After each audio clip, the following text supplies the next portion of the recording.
খোলা আকাশের নিচে মায়ের কোলে নিশ্চিন্তে ঘুমিয়ে থাকা এই শিশুটি জানে না কয়েক ঘন্টা আগে ভয়ঙ্কর আগুন গ্রাস করেছে তার পরিবারের মাথা গোজার একমাত্র ঠাঁই। আর তাকে আগলে রাখা সম্বলহারা মা ঘুমন্ত সন্তানের উষ্ণ নিঃশ্বাসে খুঁজে ফেরেন এক চিলতে আশার আলো।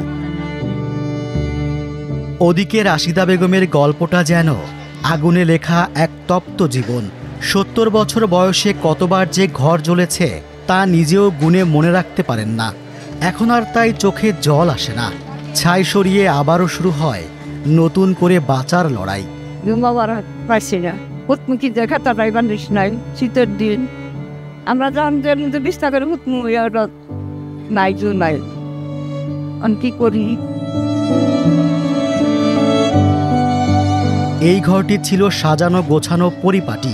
মুহূর্তেই সব কিছু শেষ হয়ে যায় আগুনের তীব্র লেলিহান শিখায়।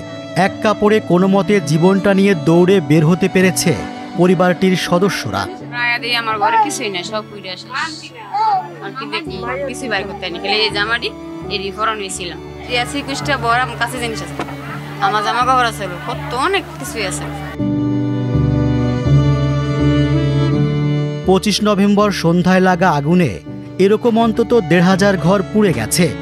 আশ্রয় হারিয়ে শত শত মানুষ দাঁড়িয়ে আছে অনিশ্চয়তার মুখোমুখি। মাথার উপরে ছাদ খুঁজছেন তারা।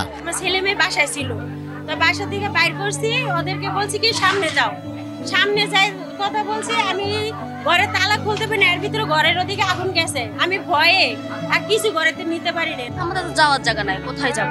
এখন এখানে বসে থাকতে হবে, বাসা দেখতে হবে, আবার নিজেদের নতুন করে করতে হবে। তারপরে ঘর তো নেই, এখন এখানে থাকতে হবে, আমাদের যাওয়ার তো জায়গা নেই।